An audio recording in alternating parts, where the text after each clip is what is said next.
우리 다 같이 회개 기도하심으로 예배를 시작하겠습니다.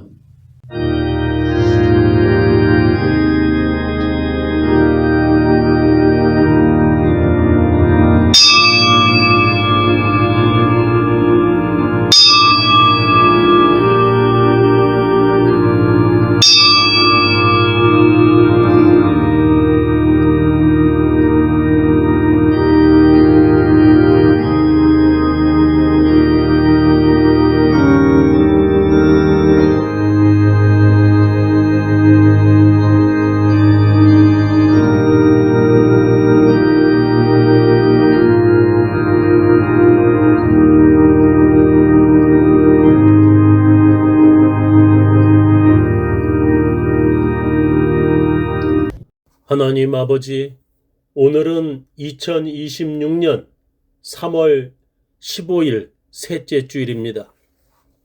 하나님, 저희들에게 오늘도 하나님의 귀한 말씀을 듣고 그 말씀으로 하나님을 기쁘시게 하며 사는 사람들 되게 하여 주시옵소서. 하나님의 말씀을 듣고 저희들의 삶의 방향을 잘 조정하며 회개하며 살게 하여 주시옵소서. 하나님의 말씀을 듣고 예수님을 죽이려 하는 그런 바리새인들이 아니라 하나님의 말씀을 듣고 예수님의 말씀을 듣고 회개하는 그러한 죄인들의 세리의 그런 모습들처럼 저희들도 회개하며 살게 하여 주시옵소서. 주님 앞에 앉아 있습니다. 말씀 앞에 앉아 있습니다. 저희들을 불쌍히 여기셔서 회개할 마음을 주시옵시고 은혜를 베풀어 주시옵소서. 예수님 이름으로 기도합니다.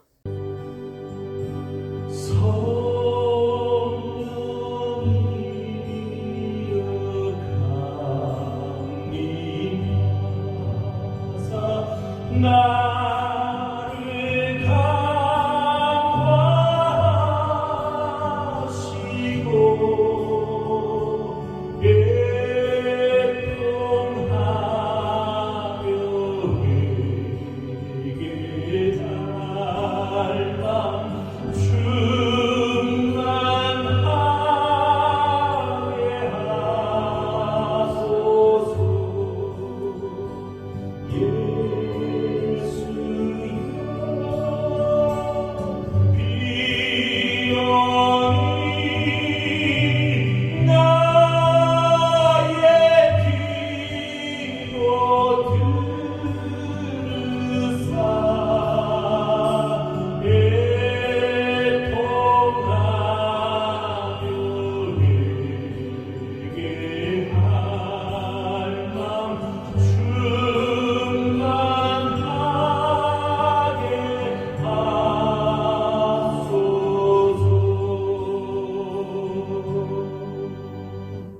하늘에 계신 우리 아버지여, 이름이 거룩히 여김을 받으시오며 나라의 임하옵시며 뜻이 하늘에서 이루어진 것 같이 땅에서도 이루어지이다.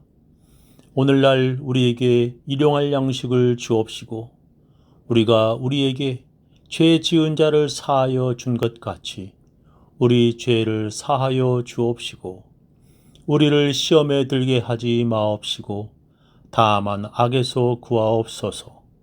대개 나라와 권세와 영광이 아버지께 영원히 있사옵나이다. 아멘.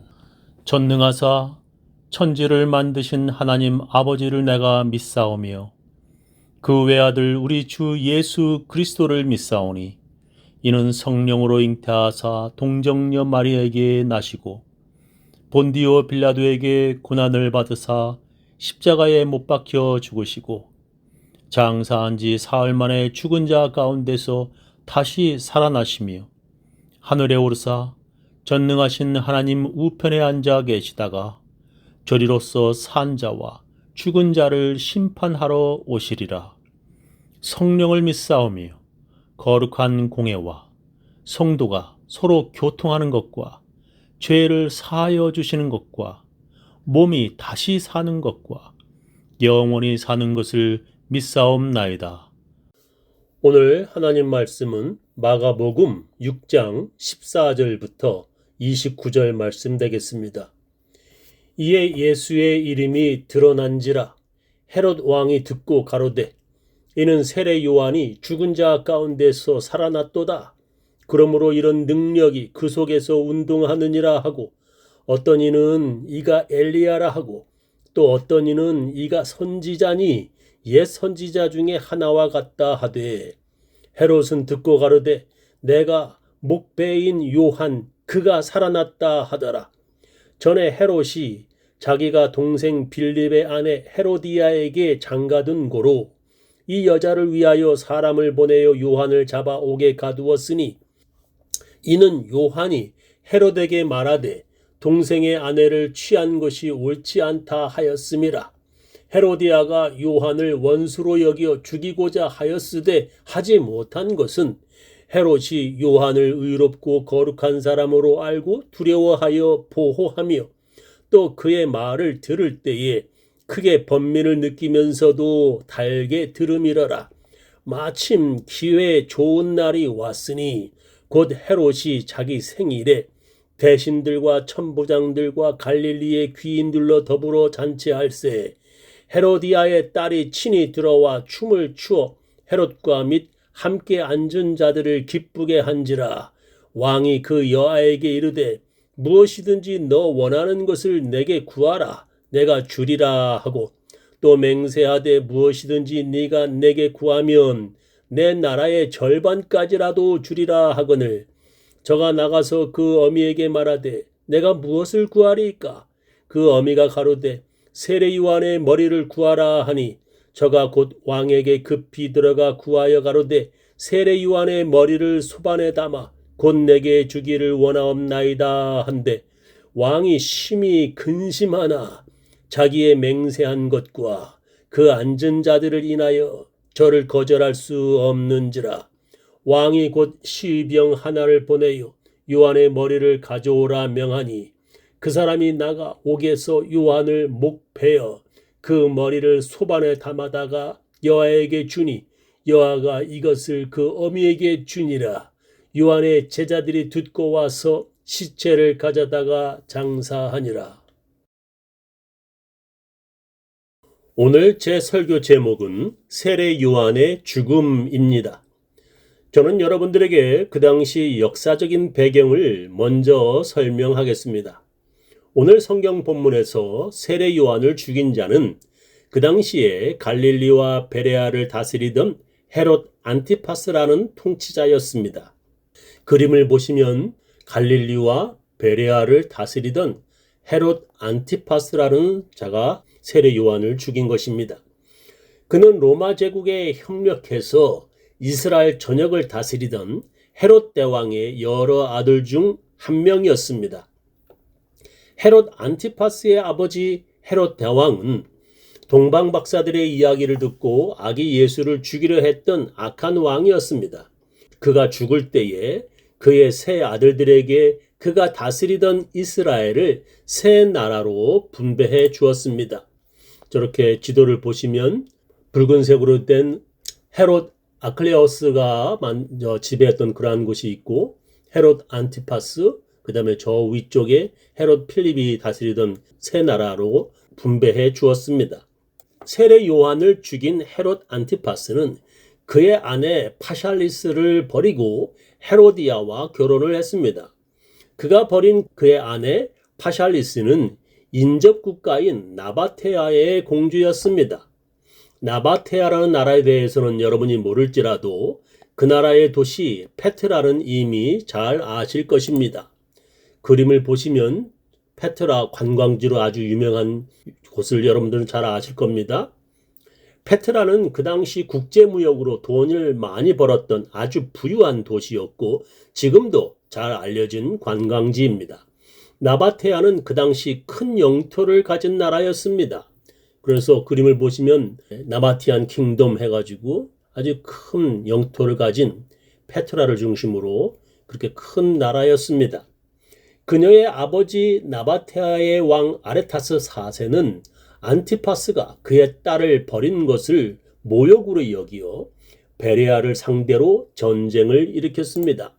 그림을 보시면 저 사람이 아주 나바테아의 아주 유명한 왕입니다. 그리고 그는 헤롯 안티파스에게 전쟁을 일으켜 큰 패배를 주었습니다.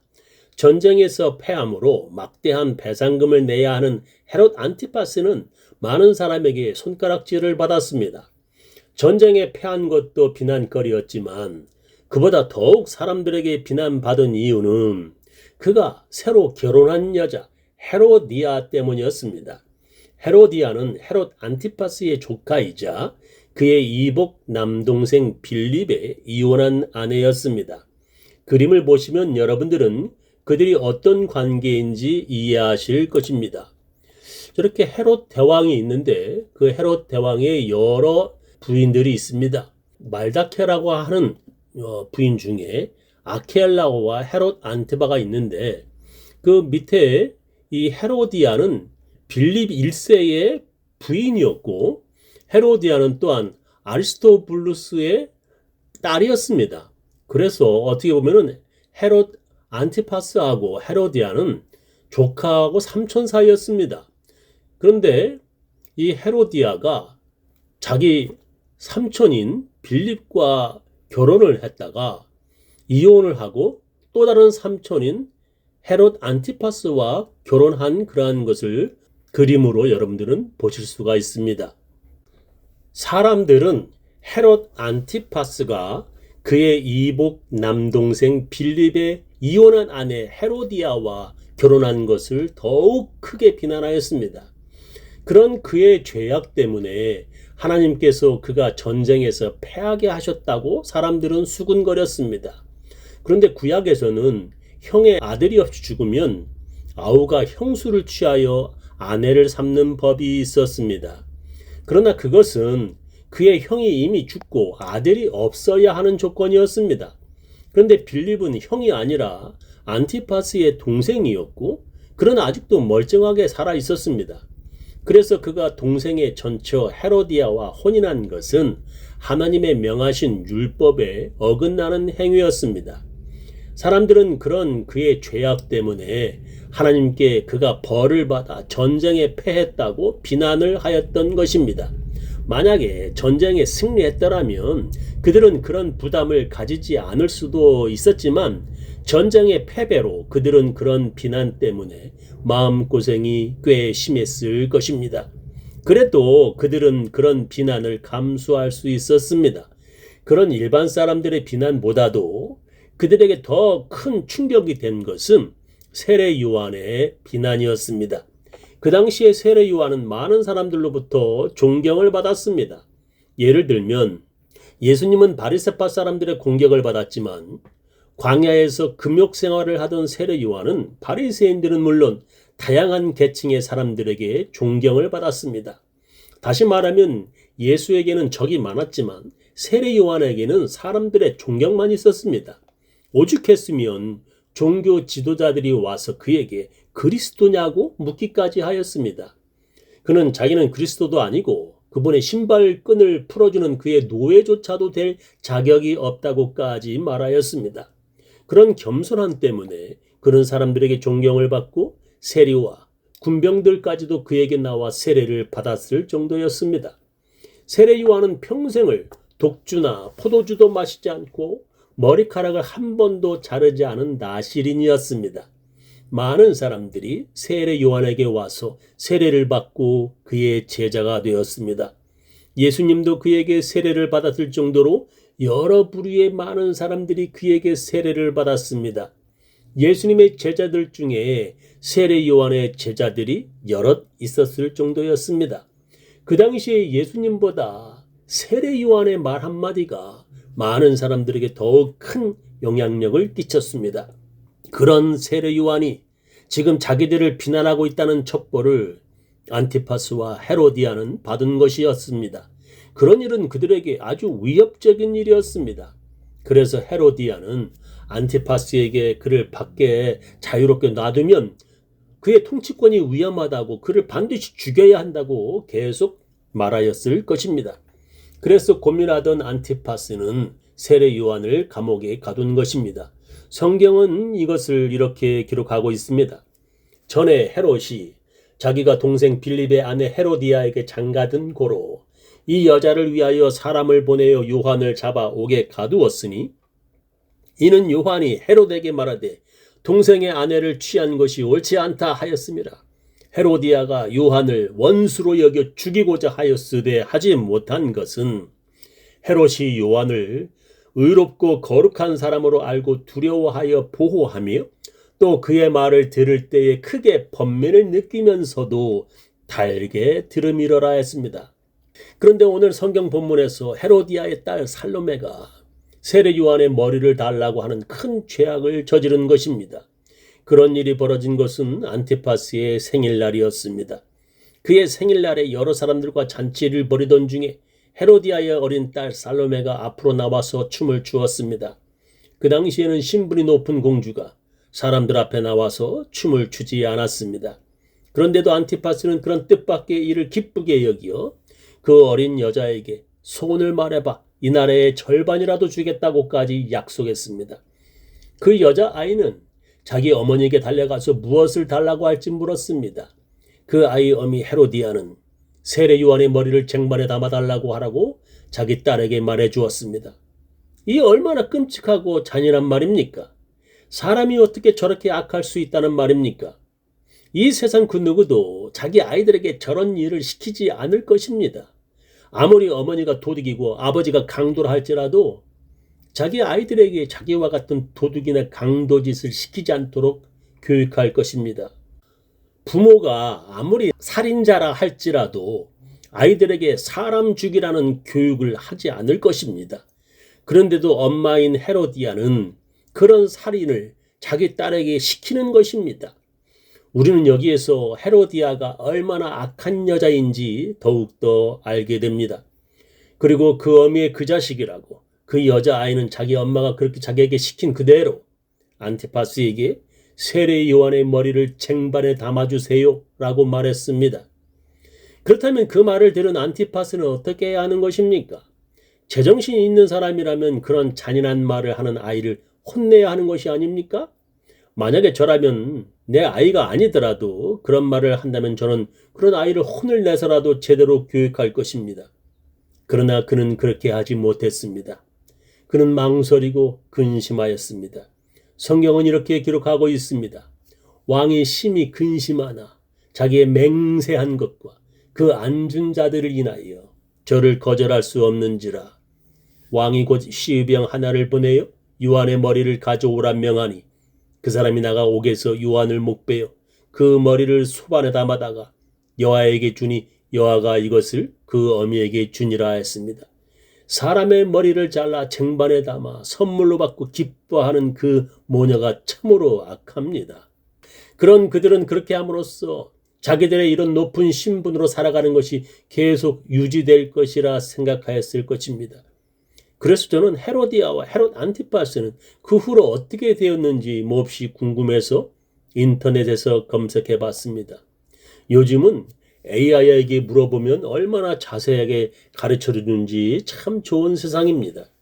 검색한 결과 AD 39년경에 로마의 칼리굴라 황제에 의해서 그들은 아주 멀리 갈리아, 지금의 프랑스로 유배되어 그곳에서 쓸쓸하게 죽었다고 합니다. 유배 배경은 헤로디아의 부추김으로 조카 아그리파 1세의 왕이 등극을 시기하여 로마에 자신을 왕으로 세워달라고 청원하였다가 오히려 반역 혐의를 받고 갈릴리와 베레와 통치권을 박탈당했습니다. 유배지 서기 39년경 가을, 현재 프랑스 남부, 구체적으로는 루그두눔으로 유배되었습니다. 최후 권력과 재산을 모두 잃고 아내 헤로디아와 함께 쓸쓸하게 사망한 것으로 알려졌습니다. 라고 인터넷에서 나왔습니다. 저는 여기에서 특히 헤롯 안티파스라는 사람에 대해서 좀 더 말을 하고 싶습니다. 그는 세례 요한을 존경하던 사람이었습니다. 그는 세례 요한을 죽이고 싶지 않았었습니다. 왜냐하면 그도 세례 요한이 거룩한 사람임을 알고 두려워하였기 때문입니다. 그래서 그를 죽이려는 헤로디아에게서 그를 보호하였습니다. 그리고 세례 요한의 말을 들을 때에 크게 괴로워하고 또한 그가 전한 하나님의 말씀이 옳다고 들었던 사람입니다. 그런데 그가 왜 그런 악한 일을 행한 것입니까? 그것은 그에게 주시는 하나님의 말씀보다 인간의 말을 따랐기 때문입니다. 그가 세례 요한의 말을 듣고 회개하는 것보다 그를 죽이라는 헤로디아의 말을 따랐기 때문입니다. 우리는 매일 잠을 자며 죽음을 연습합니다. 그리고 매일 아침마다 우리는 부활하는 연습을 합니다. 우리는 그렇게 연습하다가 언젠가 죽을 것입니다. 그리고 세상에서 우리가 어떻게 살았는지 우리에 대한 평가가 있을 것입니다. 우리가 학교를 다니든 회사를 다니든지 우리가 어떤 사람인지 그곳에서 평가를 받습니다. 또한 우리가 교회를 다니면 교회는 우리를 평가합니다. 가룟 유다가 예수를 배신하였고 빌라도가 예수를 십자가에 죽게 했고 안티파스가 세례 요한을 죽였다는 역사적 평가를 우리는 성경을 통해 봅니다. 그렇게 그들은 죽었지만 세상의 역사는 끝까지 남는 것입니다. 그리고 우리 모두는 또한 하나님의 평가와 심판을 받습니다. 우리는 이 땅에 살면서 세상의 평가도 중요하지만 하나님의 평가가 더 중요합니다. 주님께서는 우리의 행한 대로 심판하실 것입니다. 우리 교인들 모두 잘했다는 주님의 칭찬 받으시기를 예수님의 이름으로 축원합니다.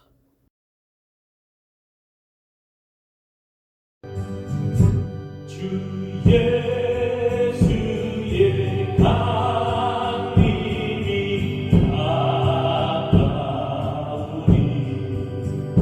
저 천국을 다 회개하라 주 성령도 너희를 부르시고 문천사도 나와서 영접하되 주 예수님 너희를